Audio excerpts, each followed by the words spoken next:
સાહેબ ડિસ્ટ્રિક્ટ બેંકના લોકરમાં સોના દાગીનાની ચોરીનો મામલો સામે આવ્યો શું છે? રાજકોટ શહેરની અંદર ડિસ્ટ્રિક્ટ બેંકના લોકરમાંથી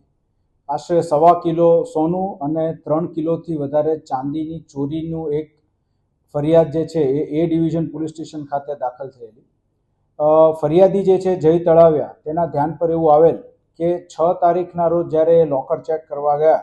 ત્યારે તેમના લોકરમાંથી કોઈપણ પ્રકારના સોનાના દાગીના જે હતા એ ત્યાં હાજર ન મળી આવે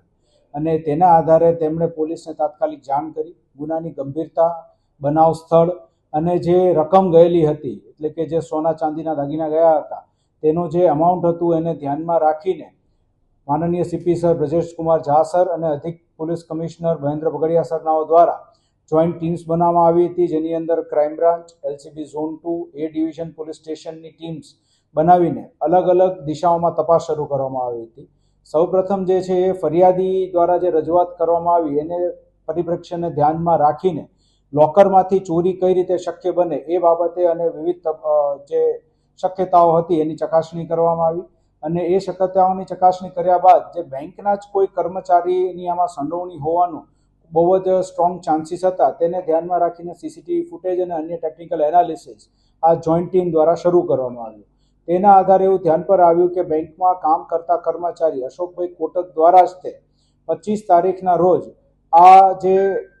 લોકર છે કે જેમાંથી આ મુદ્દામાલ ગયેલ છે તેમાંથી આ મુદ્દામાલની ચોરી કરવામાં આવી હતી અને ત્યારબાદ તેને અન્ય લોકરની અંદર સંતાડીને રાખી દીધેલ હતો. આ માહિતી મળ્યા બાદ તાત્કાલિક ટીમ્સ દ્વારા જે મુદ્દામાલ રિકવર કરવાની કામગીરી હાથ ધરવામાં આવી છે. આરોપી જે છે તેની ધરપકડ કરવામાં આવી છે અને આગળ જે છે એ કાયદેસરની કાર્યવાહી માટે એ ડિવિઝનને સોંપવા તજવીજ કરવામાં આવી છે.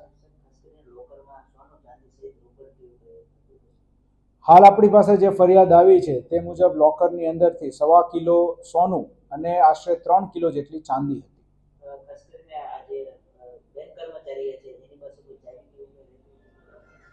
હાલ જે તપાસ જે કરી છે એમાં એવું આવે છે કે આ જે લોકર હતું એ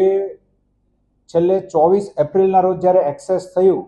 એ દિવસે આ ફરિયાદી દ્વારા પ્રોપર બંધ ન કરવામાં આવતા થોડું ખુલ્લું રહી ગયેલું હતું અને તેમના દ્વારા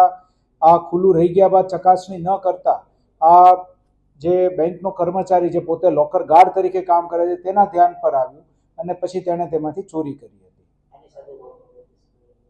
હાલ તે એકલાએ જ તે આ કર્યું હતું. તેની ઉપર ખૂબ જ મોટું દેવું થઈ ગયેલું હતું અને તેના માટે થઈને એણે આ ચોરી કરી હતી અને ચોરી કર્યા બાદ પછી આગળ દેવું ભરવાની આખી તજવીજમાં પડેલ હતો. હાલ જે છે એવી છે કે એને જે આ સોના ચાંદીના જે દાગીના જે હતા અને જે બીજું સામાન જે ચાંદીનો અલગ અલગ વસ્તુઓ હતી તો એને ઓગાળી નાખ્યું હતું અને પછી ત્યારબાદ એને સાચવી મૂક્યું.